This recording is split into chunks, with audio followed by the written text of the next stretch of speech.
I'm here and I'm doing a live stream. Yeah, sorry. Okay. Alright, so I only have a little bit of time to do this, so yeah. This way, it's like not real busy, because right now it's dinner time. It's going to be busy. So we're going a little, you all down with that? Let Daddy shower.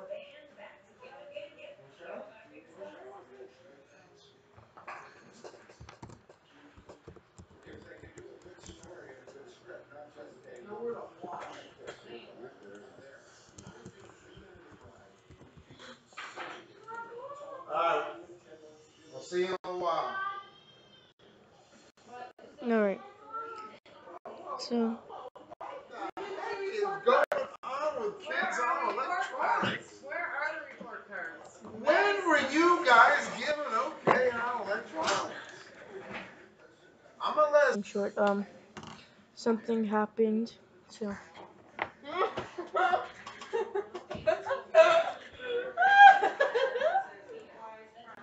guys sound like a witch.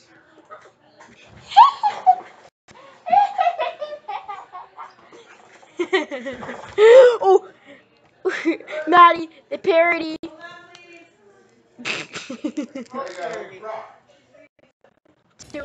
I'm always tailgate ready.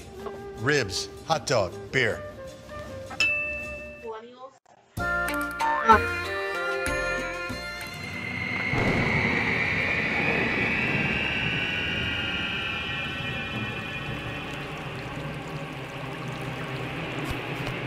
Oh no, not the storm drain! Whoa there! Don't you think you're a little too young to go foraging in sewers? Yeah, we'll find your paper boat. You stay up here where it's safe. Aw, oh come on! Which way did it go? I don't know. Maybe we should ask this guy. Hey, did you see a paper boat float this way? Oh yeah, Veggie Tits. I saw the paper boat. It went that way. Oh, thanks. What do you fear most? What, huh? What's so scary about a pepperoni pizza, dude? Pineapple? Oh dear God, no! The horror! The horror!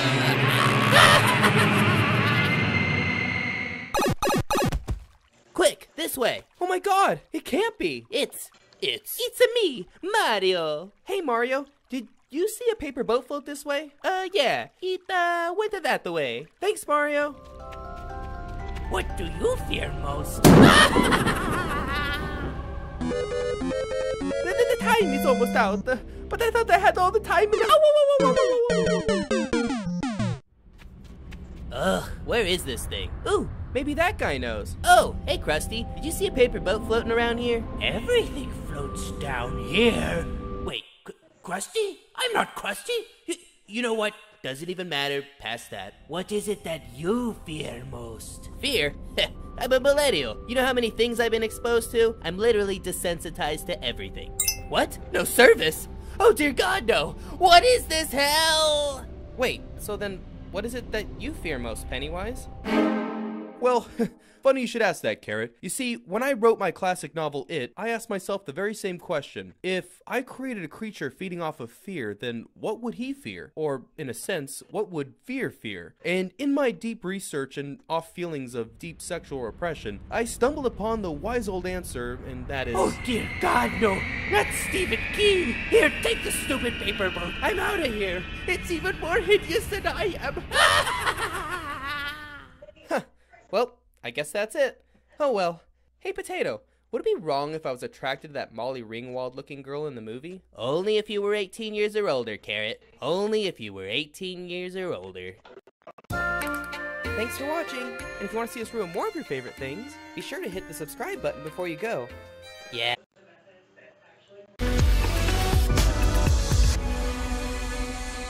We got the chance to read the Stephen King novel from 1986 and then watch the miniseries from 1990. And it's only in 2017 that we finally got the chance to see the first of 2 movies set in this terrifying universe. But if you are a fan, you probably noticed that a lot of things are different on paper, on television, and on the big screen. Make sure you watch the video until the end to know what Pennywise is supposed to really look like. If you love horror movies as much as we do, don't forget to subscribe and please give this video a big thumbs up. Today, we are showing you how the cast of It should really look. Bill. As one of the most important characters in this story, we thought that he would be really recognizable.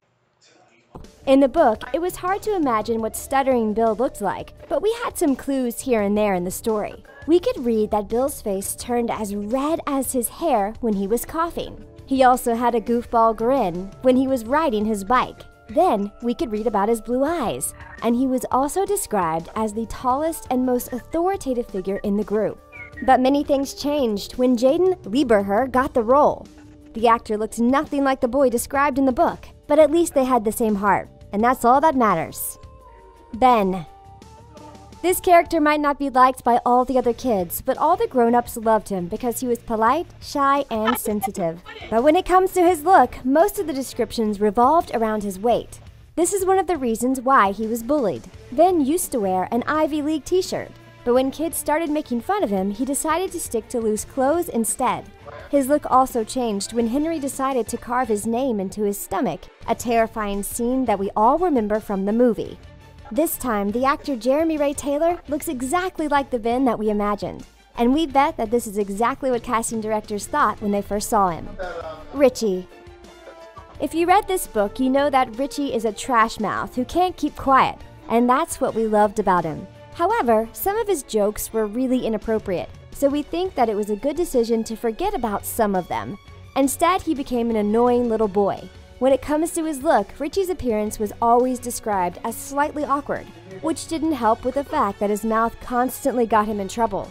And we also constantly heard about his teeth and his glasses being broken, kicked, or dropped. The screenwriter might have chosen a different way to represent this character, but when it comes to his look, Finn Wolfhard was the best actor the casting directors could find. Mike. As he was from the only black family in the little city, Mike easily stood out, and this is what made him a victim of bullies. However, if you read the book, you'll notice that his family really changed in the movie. His parents were alive in the book, and he used to work for them, which is what gave him the chance to help the Losers Club. But in the new movie, his parents both passed away in a fire, and Mike was raised by his grandfather instead. When it comes to his look, he is always described as incredibly fast, agile, and slim. This is why the farm kid easily escaped the bullies. The story might not be the same, but we can totally imagine Chosen Jacobs in the role of Mike. Eddie.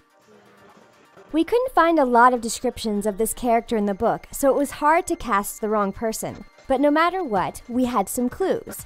His mother was always convinced that he was going to hurt himself because he was small and fragile. Even when he was an adult, his face was described as thin and delicate looking. It didn't help that most of the descriptions of the characters centered around asthma, but if there is one little thing that we learned, it is that he had gray eyes. It was hard to cast the wrong person for this role, but what we love the most about Jack Dylan Grazer is that he really brought life to this character.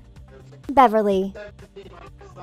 As the only girl of the Losers Club, it was easy for this character to stand out. In the book, she wore cheap and old clothes that didn't even fit her, but Ben still thought that she was the prettiest girl he had ever seen. Beverly had long auburn hair, gray-green eyes, and milky skin. However, in the novel, she was always nice to the members of the Losers Club, so they weren't really impressed by her. But in the movie, the young boys just go gaga over the presence of a girl. No matter what, we can say that Beverly kept her beautiful look, and Sophia Lillis was the perfect actress to portray that. It's only the reaction of the boys that changed. Henry. And let's not forget about the characters that we love to hate, like Henry, the bully. As the oldest member of the group, he was 12, but big for his age. However, time travel... It's in my backpack. No, yours. Yeah, it's in my backpack. Traveling from the 50s to the 80s changed him a little bit. He used to have a flat-top haircut, used a lot of wax, and wore a pink motorcycle jacket with an eagle in the back. However, as the movie was set 3 decades after, he lost his jacket, and his look was more adapted to the 80s. No matter what, we could still feel the 50s vibe in this character. Anyway, we won't talk too much about Nicholas Hamilton's look because we don't know what he is going to do if we upset him. Patrick. He might not be the leader, but he was probably the most terrifying bully. The book wasn't really specific when it comes to his description, but we still know that teachers thought he was a big lump of clay that had been crudely fashioned to look like a boy. With his slack and pallid moon face and his low IQ score, grown-ups underestimated him. But only the kids knew how crazy he was. Stephen King fans were surprised to see Owen Teague in the role of Patrick and even thought that he would be a better Victor. But when we saw him acting, we immediately changed our mind. Stan. This young boy was bullied because he was a grade behind and he was also religious. But even if he was a Jew, Eddie said that stereotypes didn't hold up for him because he had a regular nose and he was always broke. We are not sure if that is a compliment. When it comes to his look, Stan was described as fastidious, and people could easily guess it when they looked at him. He also had black hair, which is one of the only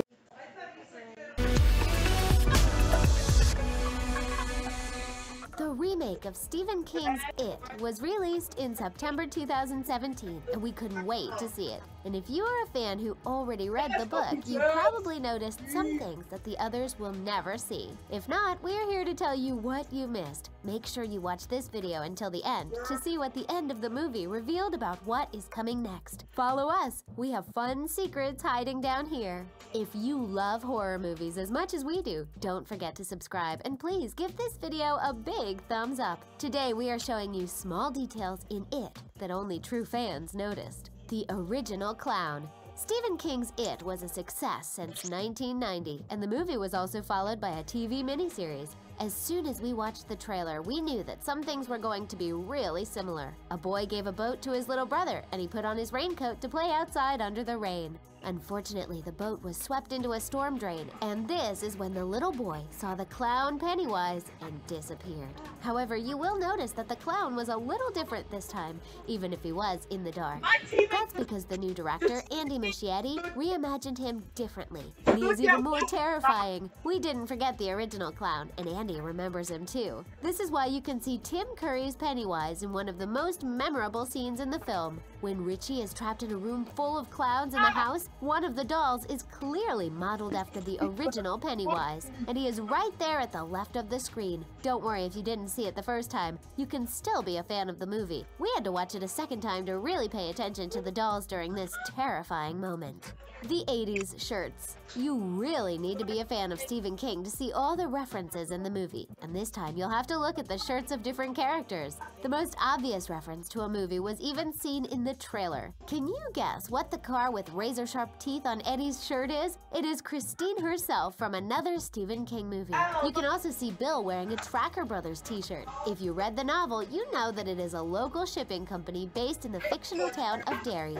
In the novel, this is where the adult Eddie first sees the new Pennywise. Some fans also think that Richie's Freeze's shirt is a reference to Stephen King's real-life home, as the company really existed. But there is one last shirt that only the biggest horror fans could see. Just take a look at Belch Huggins wearing a shirt featuring the band Anthrax with the words "Follow Me or Die" in the back. These are actually the lyrics from the song Among the Living, which the band wrote about The Stand, another book from Stephen King. And we heard that we could see more 80s shirts paying homage to movies like The Shining, Carrie, and Pet Sematary. Make sure you tell us where they are if you can see it.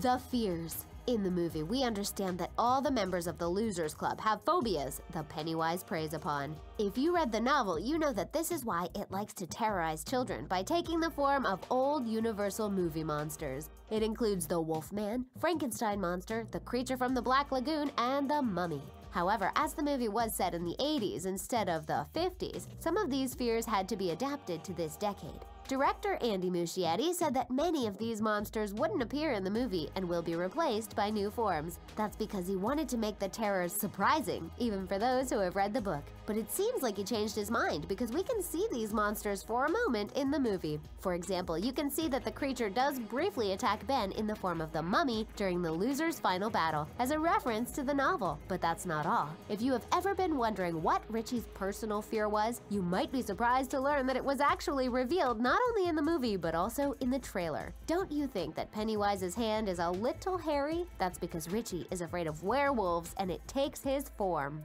The balloon. The red balloon is something that we immediately recognize when Pennywise is nearby. Something so innocent shouldn't be so threatening, unless you know what is coming next. Whether it is in a classroom, next to an abandoned house, or in a car, we have never been so terrified of something so childish and so simple. However, this balloon is more complicated than what you might think.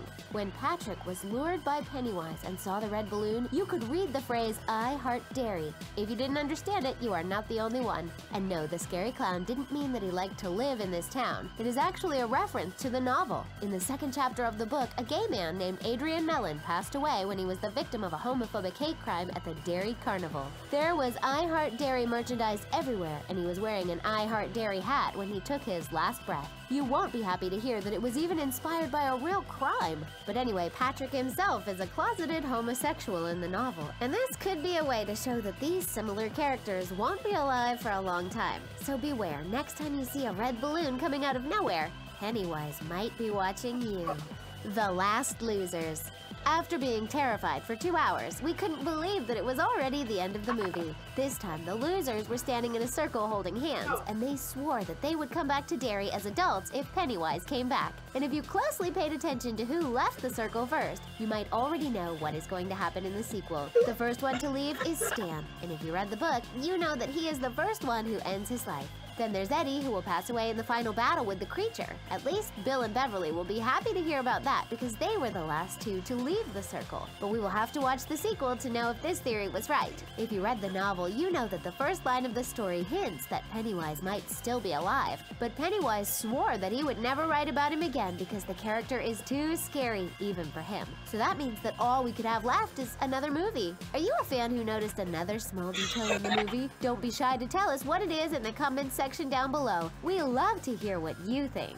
And that's it for small details in It that only true fans noticed. For more stories like this, make sure you watch 10 Cartoon Secrets Finally Revealed. Thanks for watching and see you next time.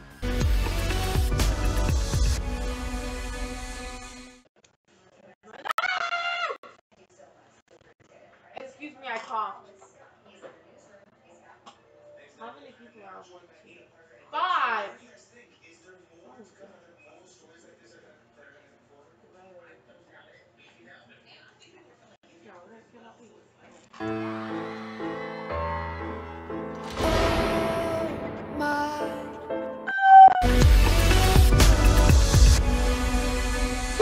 We all love cartoons, but sometimes they keep us on the edge of our seats with their ongoing mysteries. What's the Krabby Patty's secret formula? What do the Loud House parents look like? How much is Dexter's Laboratory's electricity bill? Make sure you watch this video until the end to know the answer to all your questions. If you're new here, make sure to like this video and subscribe to never miss a video again. Today, we're discussing 10 cartoon secrets finally revealed. Krabby Patty formula. Let's start with the secret that we've been dying to have the answer for quite a lot of seasons of SpongeBob SquarePants. What actually is the secret Krabby Patty formula that makes these burgers so delicious? It's something Planktons can't wait to find out, but we believe the secret has actually been cracked some time ago. At least that's what the fans think, of course. We've all seen the secret formula for Krabby Patties that's actually just gibberish text with added measurements. Another episode also showed SpongeBob actually preparing the burger from scratch. While this was a pretty decent Krabby Patty formula reveal, it's still not the real thing, and SpongeBob SquarePants fans are dying to find out the real formula just as much as Plankton. This secret recipe, which was supposedly published on Nick.com, shows off a bunch of different ingredients, including crab meat. This caused a huge concern with Twitter users, so much so that Nickelodeon had to step in and declare that Mr. Crab was definitely not a cannibal. The mystery remains. However, this Reddit user shared an interesting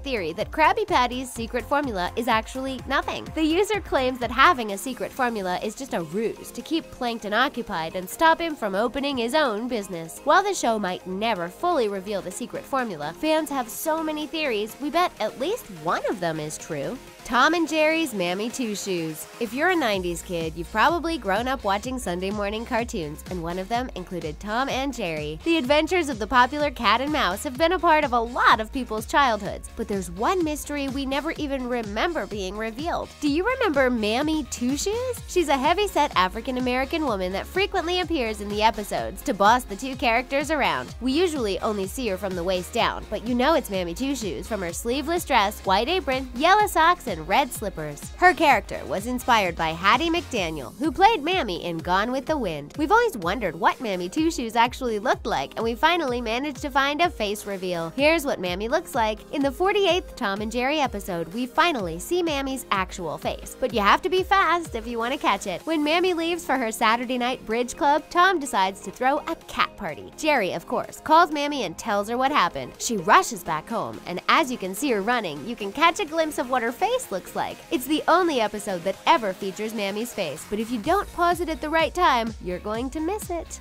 Wizard Kelly from Proud Family. Proud Family is a Disney cartoon that follows the life of Penny Proud and her family. The show is hilarious, and it has a character that sparked quite a lot of mystery over the years. Wizard Kelly is a retired basketball player that frequently appears on Proud Family. He's incredibly arrogant and cocky, and he has an absolutely terrible memory. You probably remember him from never knowing the characters' actual names. He was also the character that never showed the front of his face, much like a lot of other characters we'll show you today. Wizard Kelly also went viral after a few people spotted the similarity with a White House official standing in the background of one of Obama's speeches. There's no real explanation why Disney decided to only show him from the neck down, but we did manage to find what Wizard Kelly actually looks like. You can actually catch him in the Proud Family movie, but you have to pay close attention. It happens in the scene where they were being swept away by peanut butter, and just for a split second, you can see Wizard Kelly falling while he's running away. While he's falling, he finally reveals his face, much to the surprise of the Proud Family fans. What do you think of his face? Have you imagined him looking like this?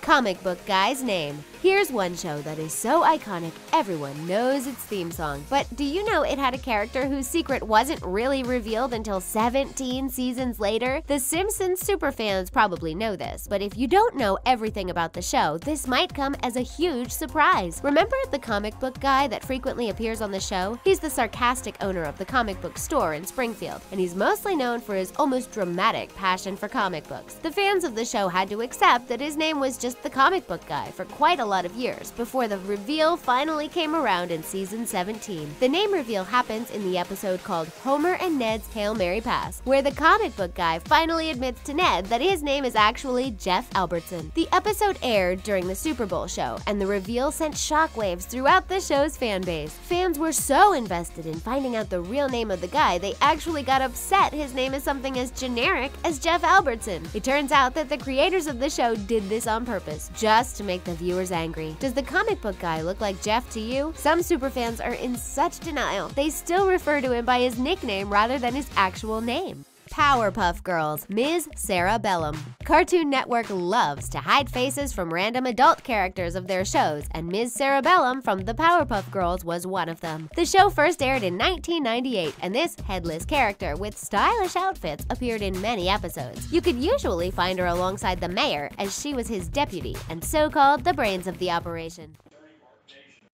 Let's suppose that you're writing a really important email to a colleague.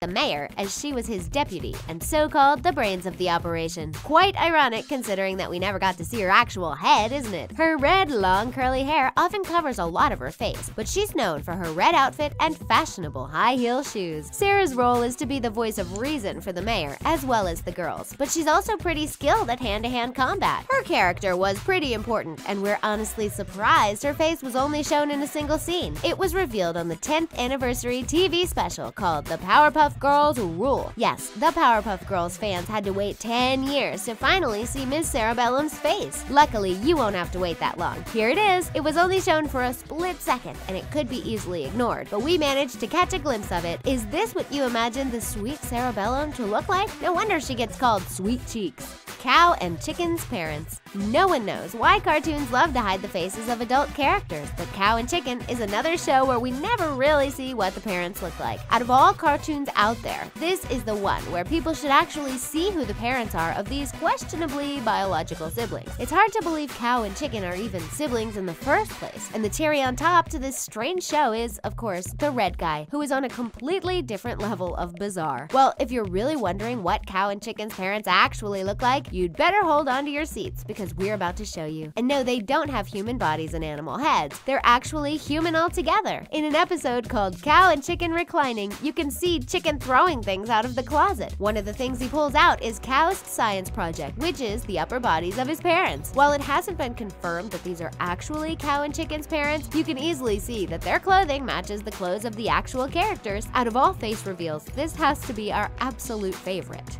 Kenny from South Park. And who can forget about South Park, one of the best adult cartoons there is. South Park draws in a huge audience that tunes in to watch every single episode. It's known for having absolutely no filter, and the show loves to use humor to portray the world's social issues and other controversial topics. One of the biggest mysteries of South Park is Kenny, one of the main characters, who is always wearing a hoodie to hide his face and muffle his voice. There are actually several episodes where Kenny partially reveals his face without the hoodie, but there's one special scene that fully reveals Kenny's face, hair, and his speaking voice. In 1999, the South Park creators released South Park Bigger, Longer, and Uncut, a popular movie based on the series. At the end of the movie, Kenny might have a tragic ending, but the creators have cleverly decided to turn it into an iconic scene by completely revealing his face and his voice. The fandom loved it, and if you haven't seen it yet, it's definitely a movie to watch. And unlike many other face reveals we're showing you today, this is the only one where you don't have to pause the movie at the perfect time to get a glimpse of this wonderful face reveal. We have to say, Kenny is quite handsome.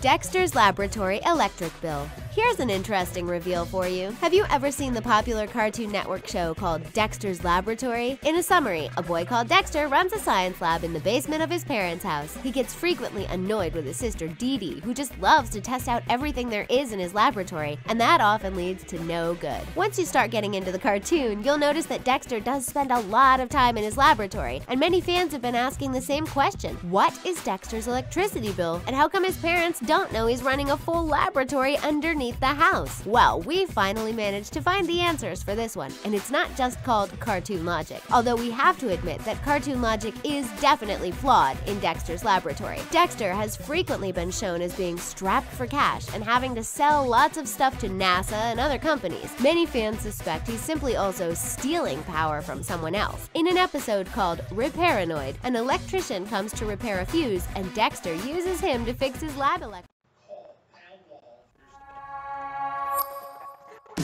Dan TDM to the stage. Calling Dan TDM to the stage.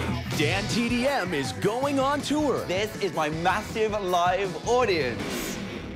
Hello? A big show. Why can't I think of any ideas?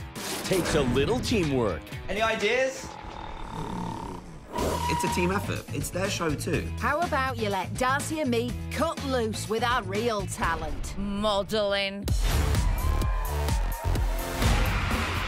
The real fun happens behind the scenes. You guys are gonna prove to me that you have what it takes. We can do this. Come on! Out! Let's make a show. Push-ups. Electrician comes to repair a fuse, and Dexter uses him to fix his lab electricals. When the final bill is issued, it shows up as a whopping $40,000, which is probably the amount Dexter spends on his electricity bill. Here's another question for you. How on earth is he able to afford this? Eddie's Brother from Ed, Edd and Eddy. Ed, Edd and Eddy is a show every 90s kid enjoyed watching. Do you remember everyone on the show? Eddie's brother is one of those characters that gets frequently mentioned, even though he's never actually seen on the show. Yes, you probably didn't even know that Eddie even had a brother if you didn't pay close attention. But fans of Ed, Edd and Eddy have definitely heard of Eddie's brother and all his adventures. We never see him because he moved out, but Eddie treats him like a role model. According to Eddie, his brother's smart, cool, and multi-talented. He has a couple of secrets, and unfortunately Unfortunately, one of them will probably remain a mystery forever. The thing is, we don't really know Eddie's brother's full name, even though they showed us his room and we were told of his stories. Eddie's brother remains a mystery. However, his face finally gets revealed in Ed, Edd and Eddy's Big Picture Show movie that first aired in 2009, 10 years after the first Ed, Edd and Eddy episode. And here he is, looking just as cool as Eddie has described him. You can definitely tell that the two of them are brothers, and it's kind of cute the way Eddie admires his older brother. Although the show has ended, we do have one question we'd love to have an answer to. Does anyone know Eddie's brother's actual name? The Loud House Parents. We've said it before, but we actually think we're the biggest Loud House fans there are. The show is our favorite. You can find a dozen of Loud House videos on our channel where we showcase what the characters would look like reimagined in alternate cartoon universes. But there are two characters we always leave out, and there's a good reason behind it. We've never seen their faces. Just like typical cartoon parents, Mommy and Daddy Loud only ever show the bottom half of their bodies. The two are very loving toward their children and act as caring parents who are also stern when they need to be. There were a few glimpses of what their faces might actually look like throughout the seasons, but we've never seen them complete. On the Loud House Christmas special, we finally got to see what the parents look like. They're spotted after the family brings Christmas family spirit to their neighbor. It's also the first time we see the entire Loud family and their friends together in a single take. We bet there was a fan that wished they could see what Rita and Lynn Loud Sr. look like, and Nickelodeon actually delivered it during the Christmas special.